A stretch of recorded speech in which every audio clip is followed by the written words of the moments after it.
আসেন এখন আমরা আরেকটা সেল নিয়ে আলোচনা করব। এটাকে আমরা বলছি হাইড্রোজেন ফুয়েল সেল। তো খুব ন্যাচারাল একটা সেল, ন্যাচারাল এলিমেন্টগুলো নিয়ে কাজ করা হয়। তো দেখেন সেলটার একটা চিত্র আমরা এখানে আঁকছি। তো সেলটার ওভারঅল চিত্রটা দেখে কিছু জিনিস একটু বোঝার ট্রাই করেন। প্রথমত এখানে দুইটা টিউব ইউজ করা আছে, এটাকে আমরা বলতেছি গ্রাফাইট দিয়ে তৈরি করা একটা টিউব। তো এই টিউবগুলোর মধ্যে দিয়ে কী করা হয়, দুই ধরনের গ্যাস পাস করা হয়। একটা টিউব দিয়ে হাইড্রোজেন গ্যাস পাস করা হয়, আরেকটা টিউব দিয়ে হচ্ছে অক্সিজেন গ্যাস পাস করা হয়। তো এইখানে আসলে এই গ্যাসগুলোই আমার ক্যাথোড বা অ্যানোড হিসেবে কাজ করবে। আচ্ছা, পরবর্তীতে এটার যে মাঝামাঝি বরাবর যে জিনিসটা দেখতে পাচ্ছেন পটাশিয়াম হাইড্রোক্সাইড, এটার তড়িৎ বিশ্লেষ্য। তাহলে পটাশিয়াম হাইড্রোক্সাইড এখানকার অনলি বা একমাত্র তড়িৎ বিশ্লেষ্য। আরেকটা জিনিস, যেহেতু আমার টিউবটার মধ্যে দিয়ে কন্টিনিউয়াসলি হাইড্রোজেন আর অক্সিজেন গ্যাস ফ্লো করতেছে, এখানে যদি কোনো লিকেজ না থাকে সেই জন্য আমরা কী করি, গ্রাফাইট টিউবটার উপর নিকেলের প্রলেপ দিই। এখানেও নিকেলের প্রলেপ দেওয়া আছে এবং এখানে অতিরিক্ত হিসেবে নিকেল অক্সাইডের প্রলেপ দেওয়া আছে। তাহলে নিকেল অক্সাইড কেন ব্যবহার করা হয়েছে, গেস করেন। যে এই যে অক্সিজেন গ্যাসের ফ্লো তৈরি হচ্ছে, এই অক্সিজেন গ্যাসের ফ্লোর কারণে অক্সিজেনটা নিকেলের সাথে বিক্রিয়া করে নিকেল অক্সাইড তৈরি করতে পারতো। Get your best tutor in a smart way. Download Baidu Academy app. তো যেহেতু অক্সিজেনের আমি কোনো ওয়েস্ট চাই না, তো ওয়েস্টটা না করার জন্য অক্সিজেন যাতে নিকেলের সাথে বিক্রিয়া না করে সেই জন্য আমি আগে থেকে নিকেল অক্সাইডের প্রলেপ দিয়ে রাখছি। সেক্ষেত্রে কী হবে, অক্সিজেনটা নিকেলের সাথে বিক্রিয়া করবে না। তো এই হচ্ছে ওভারঅল সেলটা। আর একটা volt metre as usual connect করা থাকবে, যেহেতু একটা ব্যাটারি তৈরি করবে। তো সেক্ষেত্রে আমরা এখান থেকে চেক করবো যেখানে ভোল্টেজ ক্রিয়েট হচ্ছে নাকি হচ্ছে না। তো নর্মাল সেলগুলোতে আমরা যা করি, প্রথমত এখানে একটা অ্যানোড রিয়াকশন হবে বা অ্যানোড বিক্রিয়া হবে। অ্যানোড বিক্রিয়াটা করার জন্য দেখেন আসলে অ্যানোডের সাইডটা কোনটা। ডেফিনেটলি আমার হাইড্রোজেনটা এখানে অ্যানোড তড়িৎদ্বার হিসেবে ব্যবহার করা হচ্ছে। আমরা একটা কাজ করি, 2 মলিকুল হাইড্রোজেন নেই। 2 মলিকুল হাইড্রোজেন যদি 4টা ইলেকট্রন ডোনেট করে, সেক্ষেত্রে 4টা হাইড্রোজেন আয়ন তৈরি হবে। তো যেহেতু আয়ন পেয়েছেন তার মানে দ্রবণে চলে যাবে। দ্রবণে আসার পর কার সাথে দেখা হবে, দেখেন পটাশিয়াম হাইড্রোক্সাইড। পটাশিয়াম হাইড্রোক্সাইডের হাইড্রোক্সাইড আয়নটা আমরা এখানে ইউজ করব। তাহলে এই 4টা হাইড্রোজেন আয়ন যদি ওখানে যে 4টা হাইড্রোক্সাইড আয়নের সাথে মিক্সড আপ হয়, তাহলে কি তৈরি হবে, 4 মলিকুল অফ ওয়াটার তৈরি হবে। এরপর যে কাজটা আমরা করব, এই দুটো রিয়াকশনকে আমরা জাস্ট যোগ করব বা একসাথে করব। একসাথে করলে পাচ্ছেন 2টা হাইড্রোজেন আয়ন, 4টা হাইড্রোক্সাইড আয়ন, 4টা ইলেকট্রন বের হয়ে যাবে, অ্যান্ড 4 মলিকুল অফ ওয়াটার। এটার ডান পাশে 4টা হাইড্রোজেন আছে, এটার বাম পাশে 4টা হাইড্রোজেন আছে, এটা cancel. Solve your academic problems in a smart way for free. Download Baidu Academy app. তো এটাকে আমরা বলছি ইকুয়েশন নাম্বার 1। এরপর আগের মতোই চিন্তা করেন, এই যে 4টা ইলেকট্রন আমরা ডোনেট করেছি, এই ইলেকট্রনগুলো কোথায় যাবে? এই ইলেকট্রনগুলো ডেফিনেটলি টিউবের মধ্যে দিয়ে ফ্লো করে আমার পরিবাহীর মধ্য দিয়ে পাস করে পরবর্তীতে যে ইলেকট্রোডটা আছে সেখানে চলে যাবে। ঠিক আছে, এখানে যাওয়ার পর কার সাথে দেখা হবে, দেখেন এখানে অক্সিজেন আছে।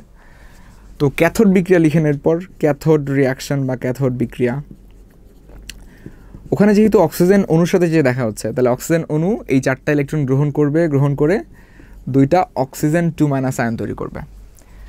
আয়নিত হওয়ার সঙ্গে সঙ্গে ওরা কোথায় যায়, ওরা দ্রবণে চলে আসে। তাহলে অক্সিজেন 2- দ্রবণে আসবে। ওকে, তাহলে অক্সিজেন 2- দ্রবণে আসার পর খেয়াল করে দেখেন এই উপরের বিক্রিয়াটাতে আমরা 4 মলিকুল অফ ওয়াটার তৈরি করছিলাম বা 4 অণু পানি তৈরি করছিলাম। তো ওই 4 অণু পানির মধ্যে 2 অণু পানির সাথে এই অক্সিজেন আয়নটার একটা বিক্রিয়া সম্পন্ন হবে। তো বিক্রিয়াটা সম্পন্ন হয় কীভাবে, এটা একটু রাফ করে দেখাই আপনাদেরকে। 2 মলিকুল অফ হাইড্রোজেন মানে কি, 4টা হাইড্রোজেন আয়ন আর 2টা অক্সিজেন আয়ন। এর সাথে আপনি কি করছেন, নতুন করে আরও 2টা অক্সিজেন আয়ন তৈরি করতেছেন। তো এই যে 4টা অক্সিজেন আয়ন আর 4টা হাইড্রোজেন আয়ন মিলে কী তৈরি করে, 4টা হাইড্রোক্সাইড আয়ন তৈরি করে। সো ওভারঅল আপনার এই সেকেন্ড রিয়াকশনটাতে আপনি পাবেন 4OH- বা 4টা হাইড্রোক্সাইড। এরপর আপনার কাজ কি, এই 2টা রিয়াকশনকে যোগ করে একসাথে লেখা। তাহলে যোগ করেন যে oxygen plus 2 molecule of water plus 4টা ইলেকট্রন বিক্রিয়া করে তৈরি করবে 4টা হাইড্রোক্সাইড আয়ন। ওকে, আর এটার ডান পাশে অক্সিজেন আয়ন আছে, বাম পাশে অক্সিজেন আয়ন আছে। Get your best tutor in a smart way. Download Baidu Academy app. Cancel. এটাকে আমরা বলছি ইকুয়েশন নাম্বার 2। তো অ্যানোড বিক্রিয়া কমপ্লিট, ক্যাথোড বিক্রিয়াটাও কমপ্লিট। এবার আপনি ওভারঅল সেল রিয়াকশন বা কোষ বিক্রিয়াটা লিখতে চান, তাহলে ইকুয়েশন 2টা জাস্ট যোগ করে দেবেন। তাহলে ইকুয়েশন 1 আর ইকুয়েশন 2 যদি যোগ করেন কি পাচ্ছেন, দেখেন 2টা হাইড্রোজেন আর একটা অক্সিজেন, তাহলে 2H2 + O2। এটাতে 4টা হাইড্রোজেন আছে, এখানে 4টা পানির অণু আছে, এখানে 2টা পানির অণু আছে, তাহলে এটা উৎপাদে চলে যাবে, তাহলে পাবেন 2H2O। বাকি সব একটাকে ক্যান্সেল করে দেয়। তাহলে ওভারঅল কী পাইলেন আপনি, একটা পানির বিক্রিয়া পেলেন। তো এই সেলটার আসলে অনেক ধরনের সুবিধা আছে। প্রথমত এখানে ন্যাচারাল এলিমেন্টগুলো আপনি ইউজ করতেছেন। এটার জন্য আপনার কোনো অজৈব পদার্থ ইউজ করতে হচ্ছে না, দ্যাট মিনস যেটা আপনার পরিবেশের ক্ষতি করে এরকম কিছু আমি ইউজ করতেছি না। সেকেন্ড কথা, আপনি দেখেন আপনি এখানে কি পানি তৈরি করতে পারতেছেন, লাইক এই বিক্রিয়াটাতে আপনি তো বিদ্যুৎ পাচ্ছেনই। Solve your academic problems in a smart way for free. Download Baidu Academy app. সাথে আমি পানীয় তৈরি করতে পারতেছি। সো ডিস্টিল ওয়াটার তৈরি হবে, ডিস্টিল ওয়াটার বিভিন্ন কাজে ইউজ করা যায়। তো একটা পানির ইন্ডাস্ট্রিও তৈরি করতে পারেন বলা যায়। তো মোস্টলি যারা হচ্ছে স্পেসশিপে যায় বা মহাকাশে যায় তারা হচ্ছে এই ধরনের হাইড্রোজেন ফুয়েল সেল ইউজ করে। তাহলে একই সাথে আমার ওই স্পেসশিপটাতে কারেন্টের সাপ্লাই যেমন দেওয়া যায়, সাথে ওখানে পানীয় তৈরি করা যায়। তো দুইটা দিয়েই আসলে যারা অ্যাস্ট্রোনট থাকে তাদের অনেক লাভ, লাইক কারেন্টও পাইতেছে প্লাস পানিও পাইতেছে ফ্রিতে।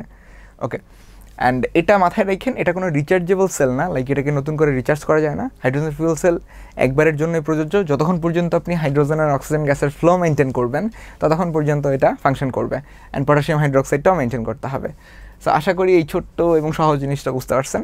এটার চিত্রটা একটু কমপ্লিকেটিভ, ট্রাই করেন ভালো মতো নিজের মতো করে আঁকার, যতটা ইজিলি আঁকা যায়। অ্যান্ড এই কম্পোনেন্টগুলো মনে রাখেন, এগুলো এমসিকিউতে আসবে। তো আশা করি এই জিনিসটা